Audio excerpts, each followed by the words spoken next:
हवा में खून, बारूद और मौत की गंध घुल गई थी। कई हेलीकॉप्टर ऐसे गूंज रहे थे जैसे किसी अपराधी की फांसी का ऐलान कर रहे हों। चारों तरफ चीखें, चिल्लाहटें और गोलियों की आवाजें एक साथ गूंज रही थीं। धुएं का एक साया रात के आसमान में इस तरह उठ रहा था जैसे कोई दानव चांद और सितारों को निगलने वाला हो। हवेली के अंदर एक सफेद ड्रेस पहने एक जवान लड़की इस नर्क जैसे मंजर को देख रही थी। वो अंधेरे में खड़ी थी, अपनी हरे नगीने जैसी आंखों से नीचे फैले कत्लेआम को देखती रही। चांदनी उसकी सुनहरी जुल्फों पर पड़ रही थी।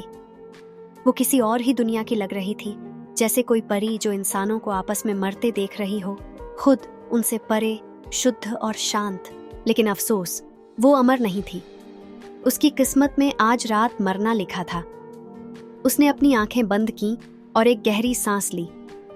उसने बाहर चल रही इस डरावनी कहानी को आखिरी बार देखा, फिर मुड़ी और कमरे में रखे बड़े पियानो की तरफ चल पड़ी। उसे सुरक्षा देने वाले 5 बॉडीगार्ड्स भी उसके साथ साथ हल्के से हिले, लेकिन वैसे शांत और अदृश्य बने रहे। उसे पता था कि ये रात उसकी जिंदगी की आखिरी रात होगी। उसे नहीं पता था कि उसका बड़ा भाई, माँ और पिता अब तक जिंदा हैं या नहीं। शायद उन्हें पहले ही मार दिया गया हो। जैसा उसने बाहर देखा, दुश्मनों ने सबको मिटाने का इरादा कर लिया था। अपनी तेज सुनने की शक्ति से उसने सुन लिया था कि दुश्मन अब हवेली में घुस चुके हैं। जैसे जैसे वो पास आ रहे थे, गोलियों की आवाज और तेज होती जा रही थी। उसके 5 बॉडीगार्ड सतर्क हो गए और उसके और करीब हो गए। उनकी आंखों में मौत की चमक थी और सबकी नजर दरवाजे पर टिकी हुई थी। वो धीरे से पियानो के सामने बैठ गई। अब उसका अंत करीब था। कम से कम वो उन आत्माओं के लिए एक धुन बजा सकती थी जो इस रात दुनिया से रुखसत हो रही थी। एक गहरी सांस लेकर उसकी उंगलियां पियानो की चाबियों पर नाचने लगी। हवा में फैलती गोलियों और चीखों के बीच बीथोवेन की फरेलिस की धुन धीरे धीरे गूंजने लगी। धड़ाम! कमरे का दरवाजा जोर से टूटा और खुल गया। बॉडीगार्ड्स ने बिना देर किए पुलिस और सैनिकों पर गोलियां चलानी शुरू कर दी। खून और पसीने की गंध अब और तेज हो गई थी, लेकिन सफेद कपड़ों में लिपटी वो खूबसूरत लड़की पियानो ऐसे बजा रही थी जैसे उसके आसपास कुछ हो ही नहीं रहा हो। यहाँ तक कि जब 2 गोलियां उसकी बाईं कंधे और दाईं कमर में लगीं, तब भी उसने एक भी सुर नहीं छोड़ा। उसकी धुन इस कदर खूनी मंजर में घुल गई थी कि सुनते हुए कई सिपाही और पुलिस वालों की रूह कांप उठी। संगीत और हिंसा के इस टकराव में एक अजीब सी रहस्यमयता थी। उसके 5 बॉडीगार्ड्स ने उसे बचाने के लिए अपनी जान की परवाह किए बिना लड़ाई लड़ी। उन्हें बचपन से ही एक बेरहम हत्यारा बनने की ट्रेनिंग दी गई थी। उन्होंने कई दुश्मनों को मारा, लेकिन दुश्मनों की तादाद बहुत ज्यादा थी। आखिरकार आखिरी बॉडीगार्ड भी गिर पड़ा। हाथ ऊपर करो! एक पुलिस अफसर चिल्लाया, लेकिन वो खूबसूरत लड़की बेपरवाह पियानो बजाती रही। आंखें बंद थीं और उसकी उंगलियां अब भी सुरों पर थिरक रही थीं। सैनिक और पुलिस वाले अपने हथियार ताने खड़े थे, लेकिन लड़की मानो इस दुनिया से अलग ही किसी लोक की थी। उसका सफेद लिबास अब पूरी तरह से खून से लाल हो चुका था। घावों से खून लगातार बह रहा था। कमरे में मौजूद हर शख्स उसकी अलौकिक खूबसूरती और शांति में खो गया था। अफसोस, कितनी दुर्भाग्यपूर्ण बात थी। एक सैनिक ने दांत भींचते हुए कहा, हमें आदेश मिला है, गोली चलाओ। लड़की ने हल्की सी मुस्कान दी और फिर गोलियों की बौछार उसकी पीठ में उतर गई। उसका खून हवा में गुलाब की पंखुड़ियों जैसा उड़ा और जमीन पर बारिश की बूंदों की तरह गिरा। संगीत अचानक थम गया। उसका शरीर पियानो पर गिर पड़ा, चाबियों पर टकराकर एक बेसुरी आवाज निकालता हुआ। उसकी हरी पन्ने जैसी आंखों से जिंदगी बहुत तेजी से निकल गई, लेकिन वो अब भी सुंदर थीं। वो नीचे फर्श पर लुढ़क कर गिरी, जोर से टकराई। आखिरकार मैं आजाद हूं। उसकी आवाज बस एक धीमी सी फुसफुसाहट थी और फिर उसने अपनी आखिरी सांस ली। ऐसा लग रहा था जैसे वो अनंत समय से एक अंधेरी और सुनसान सुरंग में चलती जा रही हो। वो रुकना चाहती थी, लेकिन न जाने क्यों उसके कदम उस दूर, बहुत दूर दिखाई दे रहे रोशनी के छोटे से बिंदु की ओर बढ़ते ही जा रहे थे। उसका गला सूखा और खुरदुरा महसूस हो रहा था, जैसे उसमें आग लगी हो। पानी, उसे पानी चाहिए था। शायद सुरंग के अंत में पहुंचकर वो कुछ पी सके, और इसीलिए वो चलती रही, बस चलती रही। पानी, यही ख्याल उसे आगे बढ़ाता रहा कि शायद उसे गला तर करने को थोड़ा पानी मिल जाए। उसे नहीं पता कितनी देर वो चली, दिन, महीने, साल, शायद दशक या शायद सदियां, वो नहीं जानती थी। उसे बस पानी चाहिए था। आखिरकार वो रोशनी अब बड़ी और तेज होने लगी। बस थोड़ा और फिर वो सफेद शुद्ध रोशनी में नहा गई। आखिरकार एक बड़े प्राइवेट अस्पताल में। उसने अपनी आंखें खोली और हल्की मध्यम सी रोशनी में उसकी आंखें लगभग चौंधिया गईं। कुछ पलों बाद उसकी नजरें धीरे धीरे साफ होने लगीं। मैं कहाँ हूं? उलझन में उसने चारों ओर देखा। कमरा एक होटल के जैसे सुसज्जित था। उसे ये जगह बिल्कुल भी पहचान में नहीं आ रही थी। फिर उसने बगल से आती धीमी लगातार बीप की आवाज सुनी। उसने उस दिशा में सिर घुमाने की कोशिश की और पाया कि उसका सिर बहुत भारी लग रहा था। दरअसल उसका पूरा शरीर बोझिल था। वो हिल भी नहीं पा रही थी। क्या हो रहा है? बहुत जोर लगाने के बाद वो थोड़ा सा सिर मोड़ पाई और देखा कि वो आवाज एक मशीन से आ रही थी। तभी उसे एहसास हुआ कि वो न सिर्फ उस मशीन से जुड़ी थी, बल्कि कई और मेडिकल उपकरणों से भी। उसे समझ आया कि वो अस्पताल में थी और उसकी हालत काफी गंभीर लग रही थी।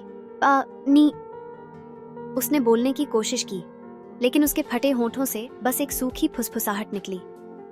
कमरे में कोई नहीं था। उसे फिर से थकावट महसूस होने लगी। उसकी पलकों पर बोझ बढ़ने लगा, लेकिन उसने बेहोशी से लड़ने की पूरी कोशिश की। न जाने कितनी देर बाद दरवाजा खुला और एक नर्स तेजी से अंदर आई। आप होश में हैं? नर्स चौंक गई जब उसने मरीज की खुली आंखें देखी। उसने तुरंत एक बटन दबाया जिससे डॉक्टर को बुलाया जा सके। चीनी, अब कैसी तबीयत है? नर्स ने पूछा और उसकी जांच करने लगी। नी, वो मंदारिन में बमुश्किल बोल पाई। सौभाग्य से नर्स ने उसकी बात समझ ली। आप पानी पीना चाहती हैं? 1 मिनट रुकिए मैडम, हमें पहले डॉक्टर से पूछना होगा कि क्या आपको अभी पानी पीने दिया जा सकता है। ओह, वो आ गए। दरवाजा खुला और एक अधेड़ उम्र के डॉक्टर अंदर आए। उनके पीछे 3 और लोग सफेद लैब कोट पहने हुए थे। वे भी डॉक्टर ही लग रहे थे, बस उम्र में थोड़े छोटे। नमस्ते, क्या आप मेरी आवाज सुन पा रही हैं? मेरा नाम डॉक्टर चिंग है। आप कैसी महसूस कर रही हैं? डॉक्टर ने अपने स्टेथोस्कोप को उसकी छाती के अलग अलग हिस्सों पर रखते हुए सवाल किया। इन्होंने पानी मांगा था, नर्स ने डॉक्टर को बताया। ये अच्छा है, अगर ये खुद से स्ट्रॉ से पी सकती हैं तो पानी पिलाओ, वरना बूंदों में दो या बर्फ का टुकड़ा होठों पर पिघलाओ, डॉक्टर ने कहा। डॉक्टरों की टीम उसका पूरी तरह से परीक्षण करने में लग गई और नर्स पानी लेने बाहर चली गई। कुछ देर बाद नर्स लौट आई, हाथ में एक पेपर कप और स्ट्रॉ लेकर। शुरुआत में वो स्ट्रॉ से पानी नहीं खींच पाई। उसके मुंह की मांसपेशियां बहुत कमजोर लग रही थीं। कई बार कोशिश के बाद वो थोड़ा थोड़ा पानी खींचने में सफल हुई, लेकिन कुछ घूंट पीते ही वो थक गई। फिर भी वो ठंडा पानी जब उसके सूखे गले से नीचे उतरा, वो एहसास इतना सुखद था कि उसकी आंखें भीग गईं। उसने पलकें झपकाईं ताकि आंसू न टपके। कुछ घूंट पानी पीकर इस तरह भावुक हो जाना उसे खुद भी अजीब लगा। क्या आपको अपना नाम याद है? डॉक्टर चिंग ने पूछा। मेरा नाम, वो बोलने ही वाली थी कि अचानक यादों का सैलाब उसके जहन में उमड़ पड़ा। उसने हांफते हुए सांस ली। ये सब यादें, ये सब तो अजनबी थीं। ये क्या हो रहा था? उसने सिर घुमाया और तकिए पर अपने सिर से गिरे काले बालों को देखा। काले बाल? उसके सुनहरे बाल कहाँ गए? क्या किसी ने उसके बेहोश रहने पर उसके बाल रंग दिए थे? उसके दिल की धड़कन तेज हो गई, जैसे किसी असंभव ख्याल ने उसके भीतर दस्तक दी हो। उन अजनबी यादों के सैलाब के साथ मशीन पर बीप की आवाजें तेज हो गईं, जिससे डॉक्टर तुरंत सतर्क हो गए। आईना, मुझे, वो बमुश्किल बोल पाई। डॉक्टर और नर्स ने एक दूसरे की ओर देखा। डॉ चिंग ने लड़की की ओर देखकर शांत भाव से कहा, शांत रहिए। क्या आप थकी हुई महसूस कर रही हैं? कहीं दर्द हो रहा है? कृपया आईना डॉ।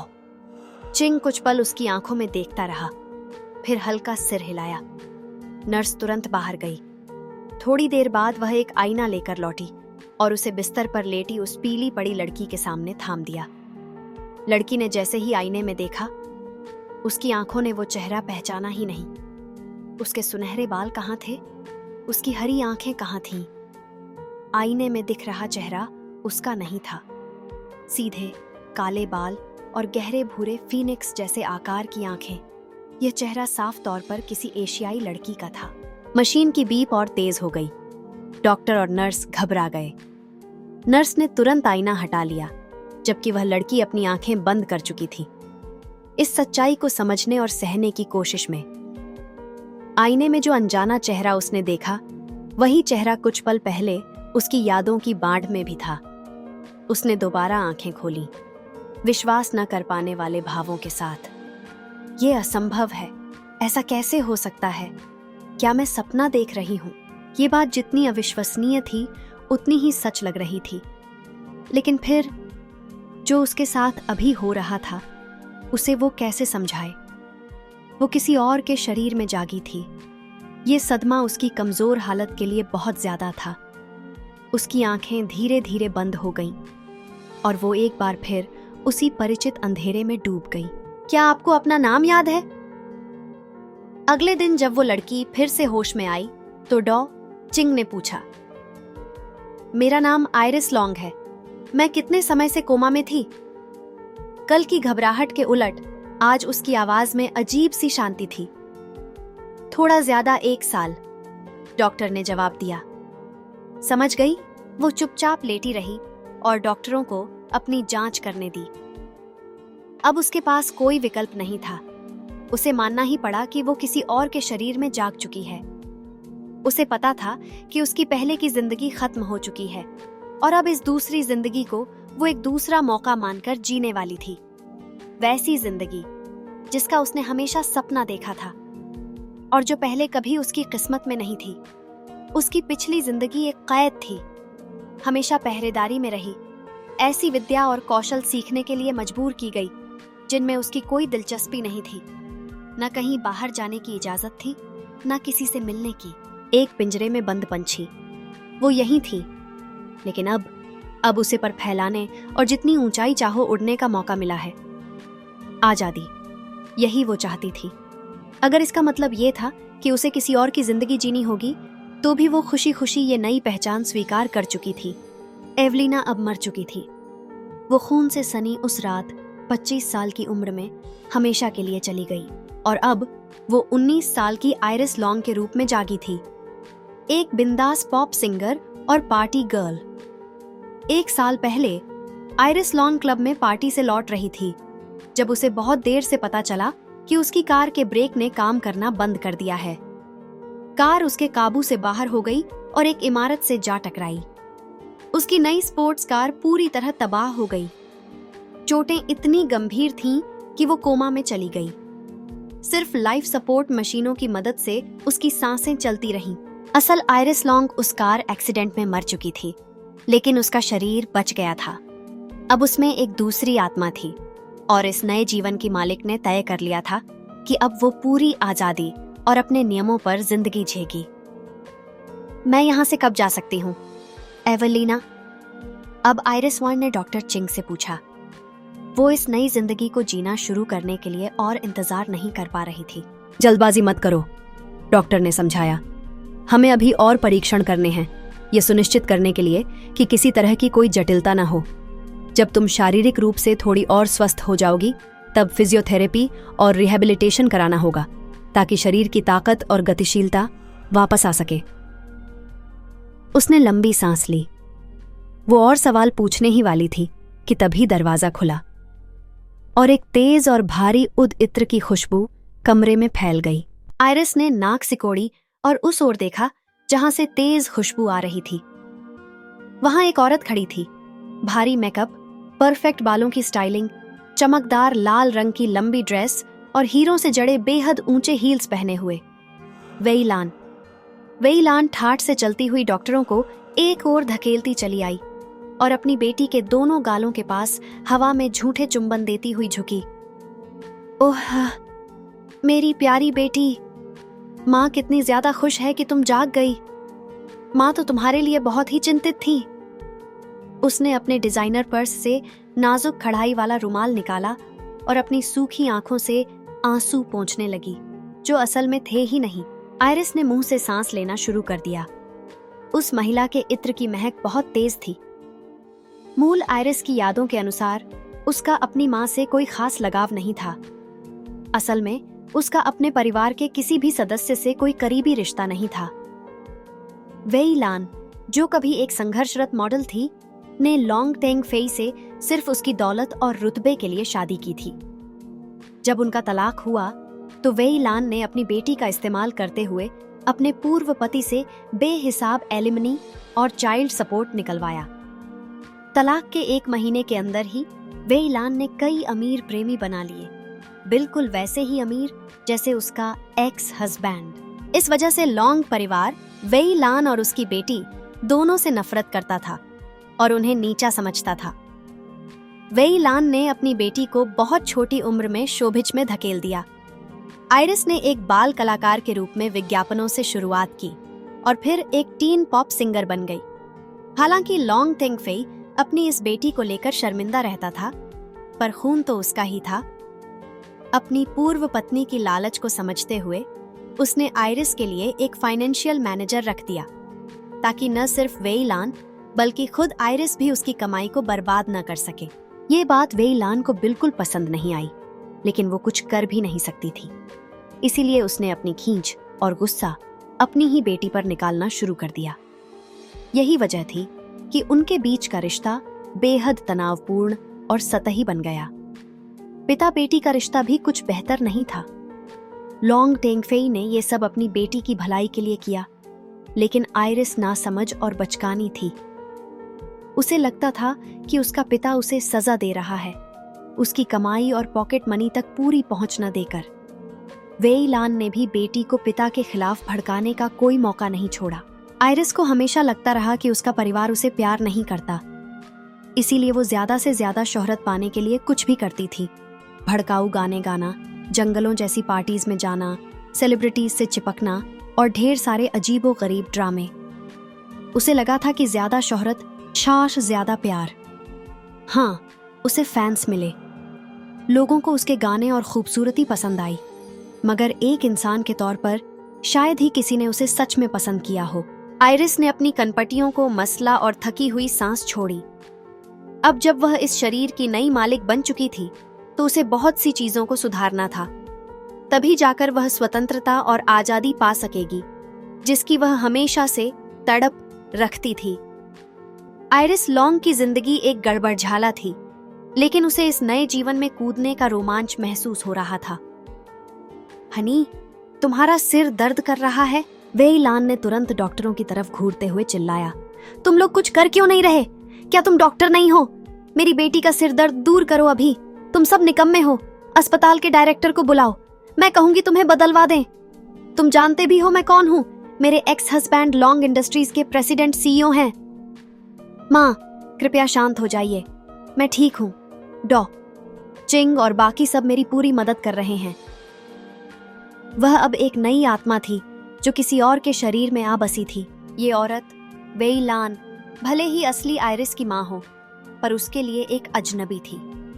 उसके दिल में इस महिला के लिए कोई स्नेह नहीं था, लेकिन अब यह महिला इस जीवन में उसकी माँ थी, और जब तक वह उसे जानबूझकर नुकसान नहीं पहुंचाती, कम से कम वह सभ्य व्यवहार तो कर ही सकती थी।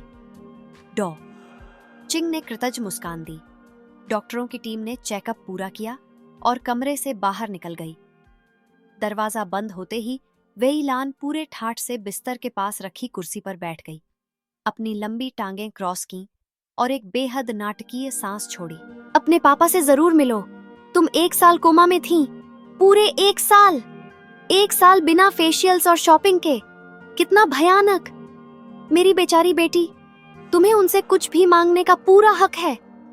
हम कुछ शानदार और महंगा मांगना मत भूलना, जैसे कि एक प्राइवेट प्लेन। और फिर माँ कभी कभी वो उधार ले लेगी, ठीक है ना? 1 यार्ड भी बढ़िया रहेगा। हम समंदर में शानदार पार्टी करेंगे। ओह है, सोचो जरा, कितना अमेजिंग होगा ना। अगर तुम उन्हें बताओ कि कोमा में होना कितना डरावना था, तो यकीन मानो वो तुम्हारे लिए कुछ भी खरीद देंगे। आइरिस ने एक और लंबी सांस ली और वेई लान की चमकती हुई आंखों को देखा।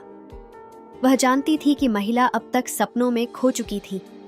कभी प्राइवेट जेट से दुनिया घूम रही है, तो कभी यार्ड पर अपने आशिकों के साथ मस्ती कर रही है।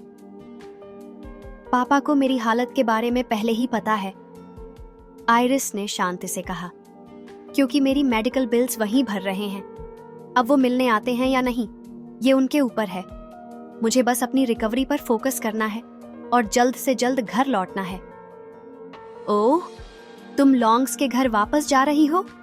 ठीक है, अब वक्त आ गया है कि उन्हें याद दिलाओ कि तुम भी उसी परिवार की वारिस हो। आइरिस ने उसे साइड से देखा। मेरे पास अपना खुद का घर है। लॉन्ग खानदान की वारिस और उस छोटे से कबाड़ में रह रही हो। कितनी शर्म की बात है। सब तुम्हारे बाप की गलती है, जिसने उस हरामखोर पैसे वाले को तुम्हारे पैसों का मैनेजर बना दिया। ना तो तुम अपना खुद का बंगला खरीद सकती हो, ना ही वो तुम्हारे लिए कुछ करता है। और तुम्हारे बाप को भी कोई फर्क नहीं पड़ता। वो बस उस पैसों के रखवाले की हर बात मान लेता है। दोनों ने मिलकर तुम्हें कभी खुलकर पैसे खर्च नहीं करने दिए। देखो ना, तुम तो मेहनत करके एक एक पैसा जोड़ रही हो और उसके दूसरी औरतों से हुए बच्चे राजा महाराजाओं की तरह ऐश कर रहे हैं। इस दुनिया में कोई इंसाफ ही नहीं है। मेरी बेचारी बच्ची, ये औरत क्या बकवास कर रही थी? छोटा सा कबाड़? आइरिस की यादों में तो साफ था कि वो एक पेंट हाउस में रहती थी, वो भी एक पूरे 2 फ्लोर का। एक अकेली लड़की के लिए वो जगह तो बहुत ही बड़ी थी। असल में ये पेंट हाउस उसे बहुत अच्छे दाम में मिल गया था। उसका फाइनेंशियल मैनेजर, जिसे वेई लान बार बार हरामखोर पैसे वाला कह रही थी, ने ये सौदा तय करवाया था। लेकिन आइरिस को शक था कि इसके पीछे उसके पिता लॉन्ग तेंगफेई का भी गुप्त हाथ था। माँ और बेटी कभी साथ नहीं रहना चाहती थीं। वेई लान के लिए अपनी बेटी को पालना पोसना उसके एक्स हस्बैंड की जिम्मेदारी थी। उसका मानना था कि उसने तो अपना काम कर दिया। गर्भवती होना, 9 महीने पेट में बच्चा पालना और फिर वो भयंकर डिलीवरी झेलना। अब जब ये सब हो गया था, तो उसे पूरा हक था कि वो अपनी जिंदगी मजे से जिए, उन अमीर मर्दों के साथ जो उसकी खूबसूरती के दीवाने थे। जहां तक असली आइरिस की बात थी, उसे अपनी माँ के ये बदलते आशिक बहुत घिनौने लगते थे। वो लॉन्ग परिवार के साथ भी नहीं रहना चाहती थी, जो उससे नफरत करते थे। इसलिए मजबूरी में उसे अलग घर लेना पड़ा। आइरिस ने वेई लान को गौर से देखा, जो अब भी बकबक किए जा रही थी। उसे अब अपनी माँ से कोई नफरत नहीं थी, ना ही वैसी घिन जैसी असली आइरिस को होती थी।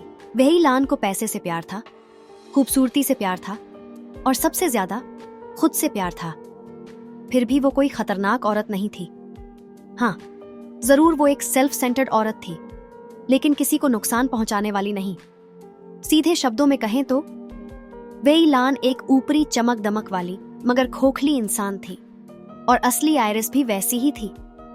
दोनों माँ बेटी एक ही सिक्के के 2 पहलू थे, इसीलिए दोनों में कभी नहीं बनी। लेकिन अब की आइरिस एक न्यूट्रल चार्ज वाली थी, ना खिंचाव ना टकराव। जब तक कोई उसे छेड़े नहीं, वो शांति से पेश आएगी, मगर अगर कोई उसे चोट पहुंचाने की कोशिश करे। उसकी आंखों में एक खतरनाक चमक आ गई। जिन कॉरपोरेशन। सभी लोगों के माथे से पसीना टपक रहा था। उन्होंने एक एक कर पानी के घूंट पिए और राहत की सांस ली। जिन लोगों ने मीटिंग में प्रेजेंटेशन दिया था, उनकी हालत तो ऐसी थी जैसे वो नरक के 18 स्तर झेलकर जिंदा लौटे हों, और वो भी किसी चमत्कार से। सभी की नजरें गईं यमराज, माफ कीजिए, उनके बॉस जिन ली वेई पर, जो जिन कॉरपोरेशन के प्रेसिडेंट और सीईओ थे और पूरे देश की नंबर 1 कंपनी के मुखिया भी।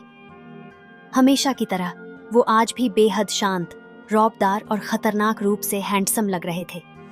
लंबे, अमीर और स्मार्ट, वो एकदम परफेक्ट पैकेज थे। काश अगर उनके बॉस इतने डरावने ना होते, तो कंपनी की ज्यादातर महिलाएं और कुछ पुरुष भी उनके पीछे पागल हो जाते।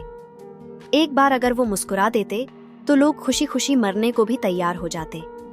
लेकिन अफसोस, कंपनी में कई कहानियां मशहूर थीं उन बेवकूफ कर्मचारियों की जिन्होंने कभी बॉस से फ्लर्ट करने या उन्हें रिझाने की कोशिश की थी। कहते हैं, ऐसे मूर्ख लोग या तो तुरंत निकाल दिए जाते थे या फिर पूरे बिजनेस इंडस्ट्री से ब्लैकलिस्ट हो जाते थे। कुछ ने तो मायूसी में आत्महत्या तक कर ली और कुछ तो ऐसे गायब हुए कि आज तक उनका कोई सुराग नहीं मिला। चाहे ये बातें अफवाह हों या सच्चाई, एक बात तय थी, जिन लीवेई जैसे इंसान को हल्के में लेना तो दूर, उन्हें नाराज करना भी सबसे बड़ी मूर्खता मानी जाती थी। डिसमिस्ड, जिन लीवेई ने एक ठंडी आवाज में कहा और बिना किसी को देखे कॉन्फ्रेंस रूम से बाहर निकल गए। उनके भरोसेमंद असिस्टेंट सू तियान ने उनके लिए दरवाजा खोला और फिर उनके पीछे पीछे ऑफिस की ओर चल पड़ा, जो बिल्डिंग की सबसे ऊपरी मंजिल पर था। जैसे ही बॉस बाहर निकले, अंदर मौजूद सभी लोग खड़े हो गए और तब तक झुके रहे जब तक उनके कदमों की आवाज पूरी तरह गायब नहीं हो गई। और फिर एक एक कर सभी ने लंबी सांस ली, जैसे किसी भारी सजा से मुक्ति मिली हो। प्रेसिडेंट सीईओ के ऑफिस के अंदर जिन लीवेई अपने आलीशान लेदर की कुर्सी पर पीठ टिकाए बैठे थे, उनके सामने डलबर्जिया वुड से बना विशाल डेस्क था। वो अपने सीने पर हाथ जोड़े बेहद शांत और सख्त चेहरे के साथ सू तियान की रिपोर्ट सुन रहे थे। उनका ऑफिस पूरी तरह से मर्दाना शैली में डिजाइन किया गया था, जहां परंपरा और आधुनिकता का खूबसूरत मेल था। पूरा कमरा शक्ति और दौलत की गवाही दे रहा था। प्रेसिडेंट, मुझे अस्पताल से सूचित किया गया है कि मिस लॉन्ग आखिरकार कोमा से जाग चुकी हैं। शू तियान ने अपने हाथ में पकड़ी रिपोर्ट पढ़ते हुए कहा। उनकी जांच रिपोर्ट में किसी गंभीर जटिलता का जिक्र नहीं है, बस 1 साल तक बिस्तर पर रहने के कारण मांसपेशियों में कमजोरी आ गई है, जिसे नियमित फिजियोथेरेपी और रिहैब से ठीक किया जा सकता है। ना तो कोई याददाश्त खोने की बात सामने आई है और ना ही मस्तिष्क को कोई नुकसान। उनकी रिकवरी उम्मीद से ज्यादा तेज है और अगर सब कुछ ठीक रहा तो डॉक्टरों का मानना है कि वो लगभग 6 महीने में पूरी तरह से ठीक हो जाएंगी। हादसे से जुड़े किसी भावनात्मक आघात के लिए मनोवैज्ञानिक उपचार की सलाह दी गई थी, लेकिन मिस लॉन्ग ने साफ मना कर दिया है। जागने के बाद वो किससे मिली? जिन लीवेई ने पूछा। सबसे पहले उनकी माँ मैडम वेई लान उनसे मिलने आई थी, वो भी उनके जागने के दूसरे दिन। इसके बाद के कुछ दिनों में उनकी मैनेजर और असिस्टेंट्स भी मिलने आए, लेकिन मिस लॉन्ग ने उन सबको उसी वक्त नौकरी से निकाल दिया। जिन लीवेई की एक भौं हल्की सी उठी, लेकिन उन्होंने कोई टिप्पणी नहीं की, बल्कि उन्होंने अगला सवाल किया, क्या लॉन्ग तेंगफेई अपनी बेटी से मिलने गया? अभी तक सीईओ लॉन्ग ने ना तो उनसे मुलाकात की है और ना ही उन्हें देखा है, लेकिन उन्होंने अपनी तरफ से एक असिस्टेंट को उनकी खबर लेने भेजा था। जिन लीवेई के चेहरे पर हल्की सी हंसी आई, जिसमें तिरस्कार साफ झलक रहा था। हमें यह भी पता चला है कि सीईओ लॉन्ग ने मिस लॉन्ग के कोमा से जागने की खबर को पूरी तरह से छिपाने का आदेश दिया है। जिन स्टाफ को उन्होंने निकाला, उन्हें भी चुप रहने के लिए पैसे दिए गए हैं। यह सब सीईओ लॉन्ग की टीम ने बिना मिस लॉन्ग को बताए किया। क्या वो अपनी बेटी के हादसे की दोबारा जांच करवा रहा है? अभी तक ऐसा कोई संकेत नहीं मिला है, और अगर वो जांच करवाता भी है तो भी जैसा आपने 1 साल पहले आदेश दिया था, हमने हर सबूत और कड़ी को साफ कर दिया था। पुलिस की रिपोर्ट से अलग कुछ भी उसे नहीं मिलेगा। ठीक है, उस पर नजर बनाए रखो।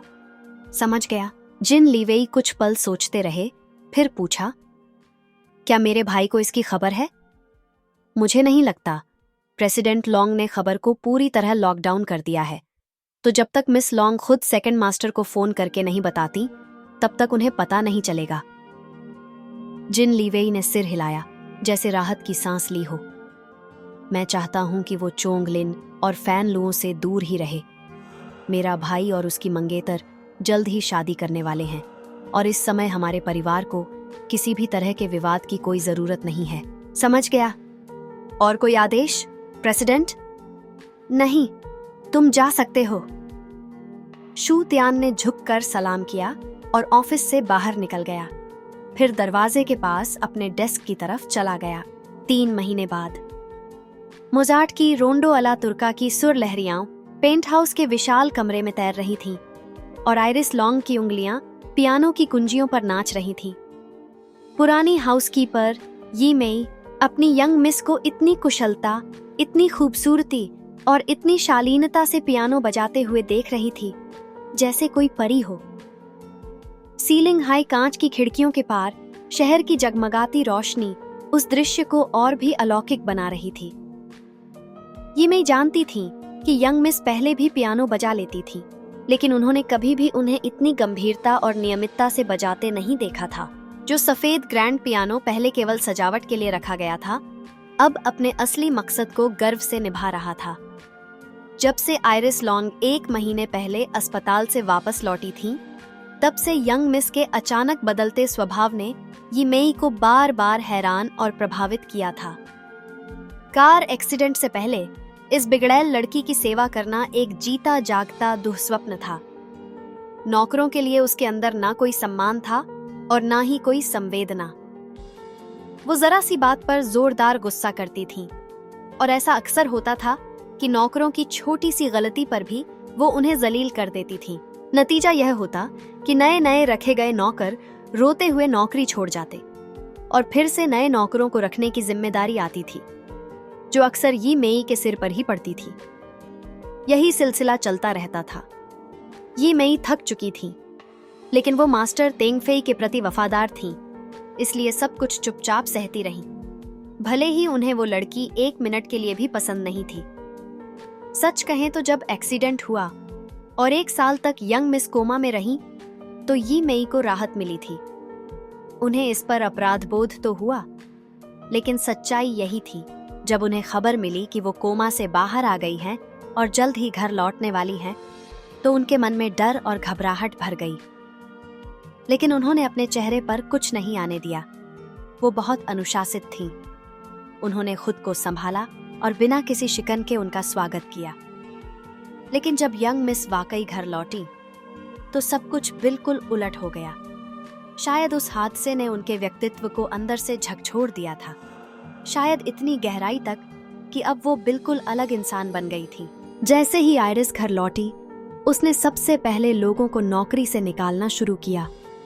उसका makeup artist, hair stylist, fashion stylist, selfie assistant, diet coach और उसके उस पूरे ग्लैम स्क्वाड के बाकी बेकार सदस्य जो पिछले 1 साल से बिना काम किए सैलरी खा रहे थे, सबको बाहर का रास्ता दिखा दिया गया। नई आइरिस अब बहुत शालीन थी। वो जब भी यी मेई या बाकी नौकरों से बात करती, तो हमेशा नम्रता से पेश आती। जब तीसरी बार यंग मिस ने यी मेई से बिना किसी रूखेपन के बात की, तो यी मेई की आंखों से आंसू छलक पड़े। आपको क्या हो गया है यंग मिस? यी मेई फूट फूट कर रो पड़ी। क्या आपके सिर पर बहुत जोर से चोट लगी थी? आइरिस ने हल्की सी सांस ली। उसकी आंखों में एक शांत कोमल सी चमक थी। माफ करना, तुम्हारे लिए सब कुछ बहुत मुश्किल रहा होगा। यी मेई के मन में जो सालों की कड़वाहट और दर्द जमा था, वो एक झटके में बह निकला। वो इतनी जोर से रोई कि उसका पूरा शरीर कांपने लगा। यंग मिस के माफी मांगने से वो इतनी भावुक हो गई कि उसे यकीन ही नहीं हो रहा था कि ये सब सच में हो रहा है। उसे लगा जैसे कोई सपना देख रही हो। आइरिस शांत थी, जैसे कोई ठहरा हुआ झील का पानी। वो बस इत्मीनान से इंतजार कर रही थी कि यी मेई थोड़ा संभल जाए। उसी पल यी मेई को महसूस हुआ यंग मिस सच में बदल चुकी है, और इस बार बदलाव अच्छा था। इसके बाद आइरिस ने अपनी रिकवरी पर पूरा ध्यान लगाना शुरू किया। वो घर पर ही दर्द भरे फिजियोथेरेपी और रिहैबिलिटेशन सेशंस को बिना शिकायत के झेलती रही। यंग मिस की ये दृढ़ता देखकर यी मेई को जैसे रोंगटे खड़े हो जाते, खासकर जब उसने रोजाना पियानो बजाना शुरू किया। शुरुआत में वो आसान धुनें बजाती और हाथों में अभी पूरी ताकत न होने की वजह से सुर भी गड़बड़ हो जाते, लेकिन जैसे जैसे वो मजबूत होती गई, वैसे वैसे धुनें भी जटिल होती गईं और उसका बजाना और भी मनमोहक बन गया। अब यंग मिस लगभग पूरी तरह से ठीक हो चुकी थी। वो बिना व्हीलचेयर या नर्स की मदद के खुद चल फिर सकती थी, अपना काम खुद कर रही थी। डॉक्टर्स भी उसकी तेज रिकवरी देखकर हैरान थे। उसकी स्टैमिना और मसल्स में थोड़ी कमजोरी अभी बाकी थी, लेकिन वो भी समय के साथ वापस आ जानी थी। वर्तमान में रोंडो अला तुर्का की आखिरी सुर हवा में घुली और यीमेई मुस्कुरा उठी। वो धीरे धीरे आगे बढ़ी। यंग मिस, डिनर तैयार है। जब आइरिस ने अपने शांत और सुंदर फीनिक्स जैसी आंखों से उनकी ओर देखा तो यीमेई का बूढ़ा दिल एक पल के लिए तेज धड़क गया। कितनी खूबसूरत लग रही हैं, यीमेई ने मन ही मन सोचा। तुम्हारा शुक्रिया, आइरिस ने जवाब दिया। Long industries. प्रेसिडेंट सीओ का ऑफिस बिल्डिंग की सबसे ऊपरी मंजिल पर था। उसका इंटीरियर पारंपरिक चीनी सौंदर्य शास्त्र से प्रेरित था। ज्यादातर फर्नीचर लकड़ी के बने थे, जिन पर नाजुक और बारीक नक्काशी की गई थी। रंगों की स्कीम गहरी लाल, मैरून और मिट्टी के रंगों की थी। दीवारों पर पारंपरिक पेंटिंग्स और कैलीग्राफी टंगी हुई थी। इस बार उसने क्या मांगा है? लॉन्ग तेंगफेई ने अपने लॉयल असिस्टेंट से पूछा, जब वो अपने डेस्क पर कागजों के ढेर पर दस्तखत कर रहे थे। काई गुआंग ने साइन किए हुए कागज उठाए और अगला ढेर उनके सामने रखते हुए बोले, यंग मिस ने मुझसे एक नया असिस्टेंट सुझाने को कहा था। मैंने उसे कुछ कैंडिडेट्स की लिस्ट भेजी, लेकिन उसने सिर्फ एक को चुना। मुझे लगा था कि वो उन तीनों असिस्टेंट्स की जगह नए लोग रखेगी जिन्हें उसने निकाला था, लेकिन उसने कहा कि फिलहाल एक काबिल असिस्टेंट ही काफी है। उसने मेरे ही परिवार की फिलीपींस ब्रांच से मेरे दूर के भतीजे को चुना। वो हमेशा से चीन में रहकर काम करना चाहता था। पढ़ा लिखा है, काम करने को बेताब भी है, बस अनुभव की कमी है। उसने पिछले हफ्ते ही काम शुरू किया है और अब तो यंग मिस के पेंट हाउस में ही रहने भी चला गया है। मैंने उसे डांटा भी कि क्या मुफ्तखोरी करने आया है, लेकिन उसने कहा, यंग मिस की यही इच्छा है। लॉन्ग तेंगफेई ने गहरी सांस ली। जो करना चाहती है करने दो, कम से कम अभी के लिए। आखिरकार वो 1 साल तक कोमा में थी। और क्या चल रहा है? यंग मिस इस समय पूरे पेंट हाउस का नवीनीकरण और सजावट करवा रही हैं। वहां अभी थोड़ी अव्यवस्था है, लेकिन फिर भी वो फिजियोथेरेपी और रिहैब के सेशंस मिस नहीं करती। उनका समर्पण देखने लायक है। मेडिकल टीम उनके प्रगति से बहुत खुश है। अच्छा है, बहुत अच्छा है। और कुछ? उसने तुमसे कुछ खरीदने को तो नहीं कहा? नहीं, प्रेसिडेंट। लॉन्ग तेंगफेई एक पल के लिए रुके। उनके चेहरे पर हल्की सी भौहें तनी। अजीब है, मुझे लगा था कि वो जोरदार शॉपिंग स्प्री की डिमांड करेगी। शायद कोई नया मेंशन भी मांग लेगी। काई गुआंग ने गला साफ किया। मैडम वेई ने कई बार कॉल की। उन्होंने कहा कि यंग मिस को एक प्राइवेट प्लेन या फिर एक यॉट या फिर दोनों इनाम में दी जाए, क्योंकि उन्होंने मौत को मात दी है। मौत से बचने के लिए इनाम? वो औरत हमारी बेटी के एक्सीडेंट को क्या समझती है? कोई ओलंपिक इवेंट? लॉन्ग तेंगफेई ने आंखें बंद की और अपना सिर पकड़ा। गुस्से को शांत करने की कोशिश करते हुए उन्होंने अपनी कनपटी मल ली। ये माँ बेटी तो हमेशा उसे सिरदर्द ही देती थी। प्रेसिडेंट, यंग मिस ने खुद कभी नहीं कहा कि उन्हें प्लेन या यॉट चाहिए। ये सब सिर्फ मैडम का आइडिया है, शायद यंग मिस के नाम पर ही। काई गुआंग थोड़े रुके। अगर मैं कुछ कह सकूं? बोलो, जो कहना है कहो। मैंने यंग मिस से कई बार बात की है, सामना करके भी और फोन पर भी, जब से वो कोमा से बाहर आई हैं। मुझे लगता है कि यंग मिस काफी बदल चुकी हैं। ऐसा तो होता है, जब कोई मौत के इतने करीब से वापस आता है तो वो किसी न किसी रूप में बदल ही जाता है। काई गुआंग ने सिर हिलाया, लेकिन उनके चेहरे पर अब भी उलझन थी। लेकिन मुझे ऐसा लगता है जैसे मैं किसी बिल्कुल नए इंसान से बात कर रहा हूं। प्रेसिडेंट ने तो अब तक उनसे मुलाकात भी नहीं की है, तो आप शायद नहीं जानते। अब वो बहुत शांत हैं, गंभीर हैं और बहुत परिपक्व लगती हैं। जब भी बात करती हैं तो पूरी तरह बिजनेस के अंदाज में। सच कहूं तो ये बदलाव थोड़ा डरावना है, अजीब लगता है। लॉन्ग तेंगफेई कुर्सी पर थोड़ा पीछे हुए और हल्का सा मुस्कुराए। डरने जैसी क्या बात है? अगर वो अपने पुराने बुरे तौर तरीकों से बाहर आ गई हैं, तो क्या ये अच्छी बात नहीं? शायद उस हादसे के बाद उन्हें कोई गहरी सीख मिल गई हो। अगर वो सच में समझदार बन गई हैं, तो मुझे चैन मिलेगा। बस मुझे डर है कि ये सब बस कुछ वक्त के लिए ना हो और वो फिर से अपनी माँ का ही कोई और रूप बन जाए। मुझे इस बेटी से कभी कोई बड़ी उम्मीदें नहीं थी। बुजुर्ग लोग तो कहते हैं कि मैं उसे त्याग दूं, लेकिन मैं ऐसा कैसे कर सकता हूं? चाहे वो कितनी भी निराशाजनक क्यों ना हो, वो मेरी बेटी है। उसकी रगों में लॉन्ग परिवार का खून बहता है। मैं अपनी बेटी की परवाह करता हूं, लेकिन मैं उसके लिए जितना कर सकता हूं, उसकी भी एक सीमा है। उन्होंने थका सा एक लंबा सांस छोड़ा। वो मेरी इकलौती संतान नहीं है। मुझे पूरे खानदान के हितों को सबसे ऊपर रखना पड़ता है। यही मेरा फर्ज है, लॉन्ग परिवार के मुखिया के तौर पर। समझ गया? काई गुआंग कुछ पल रुके, फिर हिम्मत जुटाकर बोले, क्या प्रेसिडेंट यंग मिस से मिलने का विचार कर रहे हैं? 1 मिनट के लगभग खामोशी छाई रही। फिर लॉन्ग तेंगफेई ने जवाब दिया, नहीं, अगर उसे सच में मुझसे मिलना है तो वो कभी भी आ सकती है। कुछ और? काई गुआंग ने सिर हिलाया और झुककर सलाम किया। लॉन्ग तेंगफेई ने फिर से दस्तखत करना शुरू कर दिया। कमरा फिर से शांत हो गया। दोनों अपने अपने काम में व्यस्त हो गए। दिन दर दिन आइरिस लॉन्ग की तबीयत पहले से बेहतर होती जा रही थी। जब से वह कोमा से बाहर आई थी, तब की तुलना में अब वह कहीं ज्यादा स्वस्थ और मजबूत महसूस करती थी।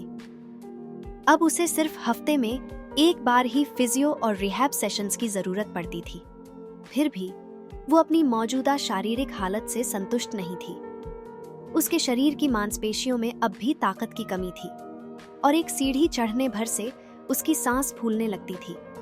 लेकिन वो जानती थी कि अभी वो केवल मेहनत और समय के सहारे ही खुद को फिर से बना सकती है। पेंट हाउस की रिनोवेशन भी आखिरकार पूरी हो चुकी थी। उसे असली आइरिस लॉन्ग का इंटीरियर डिजाइन का स्वाद जरा भी पसंद नहीं था। हर चीज में चमक, चकाचौंध, चमकीले रंग, ग्लिटर और भड़कीलापन भरा हुआ था, बिल्कुल भद्दा और बेहुदा।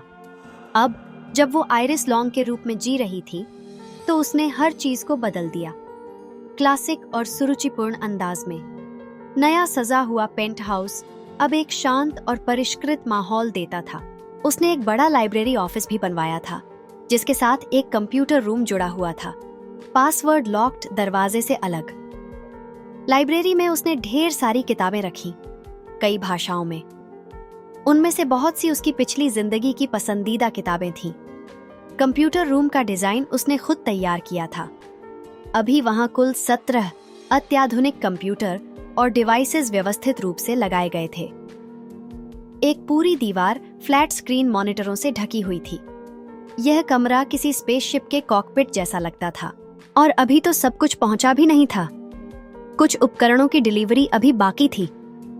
इनमें से ज्यादातर कंप्यूटर आम बाजार में उपलब्ध नहीं थे। उसे अपने पिछले जीवन के वर्चुअल कनेक्शनों का सहारा लेना पड़ा, ताकि वो इन दुर्लभ तकनीकों को हासिल कर सके। कमरा पूरी तरह सील था और उसमें सिर्फ वही जा सकती थी। किसी और को उसकी इजाजत के बिना अंदर जाना सख्त मना था, क्योंकि इस कमरे में मौजूद तकनीकें अंतरराष्ट्रीय ब्लैक मार्केट से मंगवाई गई थीं। अगर यह बात बाहर निकल जाती तो उसके लिए बड़ी परेशानी खड़ी हो सकती थी। उसने पेंट हाउस में एक रिकॉर्डिंग स्टूडियो भी बनवाया था। उसे यह जानकर हैरानी हुई कि असली आइरिस लॉन्ग के पास कोई स्टूडियो नहीं था, जबकि वह एक पॉप सिंगर थी। वह लड़की दूसरों के भरोसे रहती थी। गानों की धुन और बोल भी दूसरे ही लिखते थे। उसे लगता था कि उसे तो बस गाना है, नाचना है और खूबसूरत दिखना है। लेकिन अब जब वह खुद आइरिस के रूप में जी रही थी, तो उसने ठान लिया था कि वह अपनी जिंदगी पूरी तरह अपने तरीके से जिएगी। उसका पहला लक्ष्य था एक कामयाब करियर खड़ा करना। उसने सोचा और फैसला किया कि वह आइरिस लॉन्ग के म्यूजिक करियर को ही आगे बढ़ाएगी। पिछली जिंदगी में भी उसे संगीत से गहरा लगाव था। अब वह अपने असली अंदाज में एक बिल्कुल नई छवि के साथ वापसी करना चाहती थी, जो कि असली आइरिस की बनावटी और सतही स्टाइल से बिल्कुल अलग थी। पेंट हाउस की रिनोवेशन के अलावा लगभग पूरा वार्डरोब भी बदल दिया गया था। वह खुद को मजबूर नहीं कर सकती थी कि वो असली आइरिस की पसंदीदा बेहुदा कपड़े पहने। सब ऐसे लगते जैसे उन्हें पहनना ही सजा हो। डोमिनिक छुआ, उसका नया असिस्टेंट, ने नौकरानियों की मदद से लगभग 90% कपड़े, जूते, बैग्स, एक्सेसरीज, मेकअप और दूसरी चीजों को डिब्बों में पैक किया। डोम की आंखें पूरे समय हैरानी से फटी रह गईं और वो बार बार चौंक कर आहें भरता रहा। बॉस, आप इन सब का क्या करने वाली हैं? उसने पूछा, 1.7 इंच ऊंची, इंद्रधनुषी रंग की मेटालिक हील्स को हाथ में उठाते हुए। तुम ही तय कर लो, आइरिस ने कहा। बेच दो, दान कर दो, मुझे फर्क नहीं पड़ता। डोम पूरी तरह कंफ्यूज था कि उसकी नई बॉस क्यों अपनी पूरी अलमारी को बदलना चाहती है। ये सब तो नामी ब्रांड्स के आइटम्स थे। शायद अमीर लोग ऐसे ही होते हैं, जो पसंद न आए उसे बस बदल डालो। कोई ताल्लुक नहीं बनता, उसने मन ही मन सोचा। अगर उसके पास इतने सारे ब्रांडेड आइटम्स होते तो भले ही वो आउटडेटेड हो चुके हों, वो उन्हें खजाने की तरह सहेज कर रखता और छुआ परिवार की अगली पीढ़ी को विरासत में देता। उसने एक क्रिस्टल जड़ा हुआ पर्स उठाया और फिर अपनी बॉस की ओर देखा। बॉस, बात यह है कि मेरे पास फिलीपींस में बहुत सारी महिला रिश्तेदार हैं। मुझे यकीन है कि ये चीजें उनमें से कई को फिट आ जाएंगी। मेरी मम्मा तो इन पर्सों को देखकर पागल हो जाएंगी। मेरी बहनें, चाचियां और कजिन्स भी। शायद कुछ की शू साइज भी आपसे मिलती हो। तो मैं बस कहना चाहता था, जरूर ये सारे डिब्बे अपने परिवार को भेज दो, कोई दिक्कत नहीं। डोम की आंखें फटी रह गईं, उसका जबड़ा नीचे गिर गया। सच में? आप सीरियस हैं? OMG, thank you so much. मैं ईश्वर का धन्यवाद करता हूँ कि मुझे अब तक की सबसे जबरदस्त बॉस मिली है। वो उछलने कूदने लगा और ताली बजाते हुए खुशी से झूम गया। फिर वह आइरिस के सामने झुक गया, लगभग जमीन पर दंडवत करने जैसा। आइरिस उसकी हरकतें देखकर मुस्कुरा पड़ी। आप तो बहुत जेनरस हैं बॉस। डोम ने नौकरानियों को बुलाया। आओ आओ, बॉस ने मुझे पूरा अधिकार दे दिया है कि मैं इन सब का क्या करूं। आओ और अपनी पसंद की चीजें ले लो। फिर वह एक नजर आइरिस की ओर देखता है, मानो इजाजत मांग रहा हो। आइरिस ने हाथ हिलाकर इशारा किया कि वह उन्हें अनुमति देती है। देखा, बॉस ने हाँ कहा है। आओ आओ, और हाँ, बॉस को थैंक यू कहना मत भूलना। धन्यवाद यंग मिस। नौकरानियां शर्मीली मुस्कान के साथ झुक गईं। वे सब बहुत उत्साहित थीं और अपनी अपनी पसंद की चीजें चुनने लगीं। आइरिस ने सिर हिलाकर उनकी खुशी को देखा। थैंक यू बॉस, मैं सब कुछ फिलीपींस नहीं भेजूंगा। मैं उन्हीं चीजों का चुनाव करूंगा जो मुझे लगता है कि ममसी, मेरी बहनें, चाचियाओं और कजिन्स को पसंद आएंगी। बाकी को हम इंटरनेट पर बेच देंगे। सब कुछ तुम्हारे ऊपर छोड़ती हूँ, आइरिस ने जवाब दिया। हैकिंग वैकिंग कुछ नहीं हुआ। ये सब उसका नया ड्रामा है, ध्यान खींचने के लिए। देख लेना, जरूर शोभिज में वापसी की तैयारी कर रही है। वापसी से पहले धमाका करना चाहती है। मैंने सुना है कि वो कार एक्सीडेंट भी झूठ था। असल में तो वो प्रेग्नेंट हो गई थी और बच्चा पैदा करने के लिए उसे शोभिज से कुछ समय के लिए गायब होना पड़ा। क्या? सच में? बच्चे का बाप कौन है? कहते हैं उसने एक बूढ़े शादीशुदा बिजनेसमैन के साथ चक्कर चलाया था। क्या घटिया औरत है। मैंने सुना है वो बार में काम करने वाले वेटर के साथ थी। बिल्कुल बेशर्म। किसी ब्राइडल शॉवर में एक मेल स्ट्रिपर के साथ ही सबके सामने संबंध बना लिए। दुल्हन और बाकी मेहमान सब देख रहे थे। क्या किसी ने वीडियो बनाया था? उसका सेक्स स्कैंडल कहाँ देख सकते हैं? गंदगी है पूरी। श्श्श, किसी को मत बताना कि मैंने कहा, पर मैंने सुना है कि बच्चे का बाप शायद जिन चोंगलिन है। पहले वो हर जगह उसे फॉलो करती थी।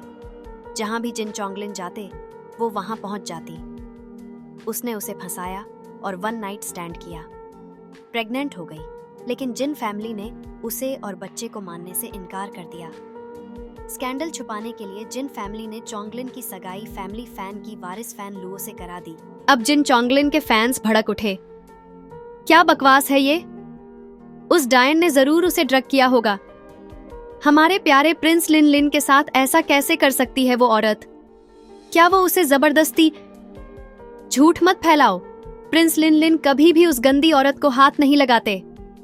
ए जिन चोंगलिन, प्लीज बताइए कि आपने ओ आइरिस लॉन्ग को प्रेग्नेंट नहीं किया। क्या ओ आइरिस लॉन्ग ने आपको जबरदस्ती किया?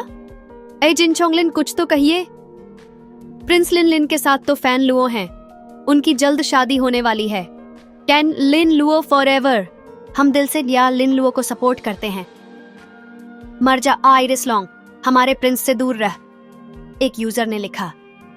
क्या बकवास कर रहे हो? एक्सीडेंट को झूठ बता रहे हो? पुलिस इन्वेस्टिगेशन हुई थी, ऑफिशियल रिपोर्ट भी जारी हुई थी, ये सब नकली नहीं हो सकता। हटो यहाँ से, क्या तुम आइरिस लॉन्ग के पालतू हो? मत भूलो कि आइरिस लॉन्ग लॉन्ग फैमिली से है। ऐसे रईस लोग तो पुलिस को भी खरीद सकते हैं। सच या झूठ से क्या फर्क पड़ता है? वो औरत घटिया है, बेशर्म है, उसे देखकर उल्टी आती है। पर ये कोई इनकार नहीं कर सकता कि आइरिस लॉन्ग खूबसूरत और सेक्सी है। लड़के, तुम सब उसकी शक्ल और जिस्म से अंधे हो चुके हो। हाँ, जिन चोंगलिन भी मर्द ही हैं। जब सामने खूबसूरत चेहरा और सेक्सी बॉडी हो तो फिर समझ रहे हो ना? नहीं, हमारा प्रिंस लिन लिन सबसे अलग है। वो तुम आम मर्दों की तरह नहीं। जाओ जाकर अपनी भूख शांत करो उस जैसी औरत से। किसे फर्क पड़ता है? वो तो उसी के लिए बनी है। लेकिन फैन लुओ और वो, आसमान और जमीन का फर्क है। बस फैन लुओ जैसी खूबसूरत, पढ़ी लिखी और शालीन लड़की ही हमारे प्रिंस लिन लिन के काबिल है। बातों का तूफान थमने का नाम नहीं ले रहा था। लोग एक के बाद एक अपनी बात जोड़े जा रहे थे और इस तरह आइरिस लॉन्ग, जिन चोंगलिन और फैन लुओ की सगाई के बीच एक और जबरदस्त स्कैंडल में फंसती चली गई। एक हाई क्लास सैलून और स्पा में पृष्ठभूमि में धीमी और सुकून देने वाली क्लासिकल म्यूजिक बज रही थी। हवा में चमेली की हल्की सी महक फैली थी जो उस प्राइवेट रूम में बैठे दो युवा महिलाओं को गहराई से सुकून दे रही थी। लेकिन जल्द ही यह शांत माहौल भंग हो गया। पानी से भरे टब में पैर डुबोए एक युवती जो स्क्रीन पर आंखें गड़ाए बैठी थी, अचानक चिल्ला उठी, अरे लुओ लुओ, ये देखा तुमने? उसने अपनी दोस्त की ओर उत्साह से मोबाइल हिलाया। क्या है? फैन लुओ ने आलसी लहजे में पूछा। वो इस वक्त एक फैशन मैगजीन पढ़ते हुए पेडिक्योर करवा रही थी। लुओ लो, तुम्हें ये पढ़ना ही चाहिए। उसकी दोस्त ने मोबाइल फोन उसे थमाया। लोग तुम्हारे बिग ब्रदर चोंगलिन और उस आइरिस वाली चुड़ैल के बारे में ऑनलाइन बात कर रहे हैं। क्या? आइरिस लॉन्ग का नाम सुनते ही फैन लुओ का चेहरा सख्त हो गया। उसने गुस्से में मैगजीन को बंद किया और जमीन पर फेंक दिया। फिर झपट कर अपनी दोस्त से मोबाइल छीन लिया और पढ़ना शुरू किया। जैसे जैसे वह पढ़ती गई, उसके हाव भाव बार बार बदलते गए। कभी उसकी भौहें सिकुड़ती, कभी होंठों पर घिनभरी मुस्कान, फिर हंसी और अंत में सच्ची खुशी की झलक। मैं पहले ही उस नीच औरत को हटा चुकी हूँ जो बार बार मेरे मंगेतर के पीछे पड़ी थी। अब अगर दोबारा सामने आई तो अंजाम बहुत बुरा होगा। चिंता मत करो लुओ लुओ, सबको उससे नफरत है। अगर वो वापसी भी कर ले तो कोई उसका स्वागत नहीं करेगा। तुम उससे कहीं ऊपर हो, क्लास, स्टाइल, सब में। इसीलिए तो बिग ब्रदर चोंगलिन ने तुम्हें चुना है। फैन लुओ अपनी सहेली की बात सुनकर संतुष्ट हो गई, लेकिन फिर उसका चेहरा फिर से बिगड़ गया। पर कुछ लोग कह रहे हैं कि बिग ब्रदर ने उस घटिया औरत को प्रेग्नेंट कर दिया था। ये बात मुझे बिल्कुल पसंद नहीं। तंद, क्यों चिंता कर रही हो? ये सब अफवाहें हैं। तुम खुद एक पोस्ट डालो और सबको बता दो कि तुम ही हो जिन चोंगलिन की होने वाली पत्नी, फ्यूचर मिसेस जिन चोंगलिन। फैन लू हंसी। बिल्कुल सही सलाह। उसने अपनी सहेली का फोन लौटाया और खुद का फोन निकाला। फिर वह सोशल मीडिया पर पोस्ट लिखने में लग गई। दूसरी ओर जिन चोंगलिन अभी अभी अपने नए म्यूजिक वीडियो की शूटिंग पूरी कर चुका था। वे एक पुराने गोदाम में शूटिंग कर रहे थे, जिसे इस खास वीडियो एल्बम के लिए एक स्टूडियो में बदला गया था। इस वीडियो में बहुत ज्यादा डांस सीक्वेंस थे, इसलिए चोंगलिन पसीने से पूरी तरह भीग चुका था। उसका असिस्टेंट उसे एक पानी की बोतल और तौलिया थमाता है। जिन चोंगलिन ने प्यास से बोतल पूरी खत्म कर दी, फिर तौलिए से पसीना पोंछा। उसका मैनेजर लिन डोंग फोन पर व्यस्त था। इस बीच चोंगलिन ने अपना कॉस्ट्यूम बदलकर रिप्ड जीन्स और स्लीवलेस हुडी पहन ली। क्या हुआ? उसने मैनेजर के चेहरे पर चिंता देखकर पूछा। लिन डोंग ने उसे बिना कुछ कहे देर तक देखा। कुछ तो बोलो, यूं घूरोगे तो डर लगने लगता है। लिन डोंग ने आंखें और संकरी करते हुए कहा। चोंगलिन, सच बताओ, क्या तुमने आयरिस लॉन्ग को प्रेग्नेंट किया है?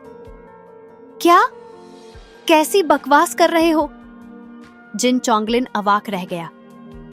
सच बोल रहे हो? लिन डोंग ने और भी गहरी निगाह से घूरा। बिल्कुल, ये बकवास बातें तुमने सुनी कहां? लिन डोंग ने उसे अपना मोबाइल पकड़ा दिया। जिन चोंगलिन ने फोन छीना, पढ़ा और उसकी आंखें फट गईं, जबड़ा गिर गया। ये क्या एक रात का संबंध? किसने प्रेग्नेंट कर दिया? क्या मतलब है कि मैंने उसे रेप किया? ये सब सरासर झूठ है। मैंने कभी उसके साथ कुछ नहीं किया, ना कोई किस, ना कोई डेट, कुछ भी नहीं। लेकिन ये तो सच है कि वो तुम्हारे पीछे पड़ी रहती थी। हाँ, लेकिन वो मेरी टाइप नहीं थी, इसलिए मैं उससे बचता था। फिर उसने मुट्ठी बांधी और उसे लिन डोंग के चेहरे के सामने लहराया। मुझे विश्वास नहीं हो रहा कि तुमने सोचा कि मैं ही उसे प्रेग्नेंट कर सकता हूँ। तुम तो मेरे मैनेजर हो, मुझ पर भरोसा नहीं करते? लिन डोंग ने तंज कसते हुए कहा। चलो छोड़ो, सब जानते हैं कि तुम प्लेबॉय हो, हर बार किसी नई लड़की के साथ देखे जाते हो। अगर तुमने सच में आयरिस को प्रेग्नेंट किया होता तो मुझे कोई हैरानी नहीं होती। वो सुंदर है और ये पहली बार नहीं है। कई लड़कियां पहले भी कह चुकी हैं कि तुमने उन्हें प्रेग्नेंट कर दिया। मैंने कहा ना, वो मेरी टाइप नहीं है और अब मैं मंगनीशुदा हूं। वैसे भी मैं हमेशा सेफ्टी रखता हूं जब भी, तुम समझ रहे हो? हाँ, हमेशा सेफ। लेकिन फिर भी फैन लुओ वाली ये नौबत आ गई। अगर तुम्हें उसके लिए थोड़ा भी गिल्ट ना होता तो तुम शादी का सोचते भी नहीं। कम से कम 30 की उम्र से पहले तो नहीं। सच कह रहा हूं, है ना? हरामी, ईमानदार हरामी, तुम्हारी सेवा में। हाँ। जिन चोंगलिन ने फोन उसकी ओर फेंका और खुद के बैग से अपना मोबाइल निकालने लगा। अरे, अब क्या कर रहे हो? लिन डोंग ने पूछा।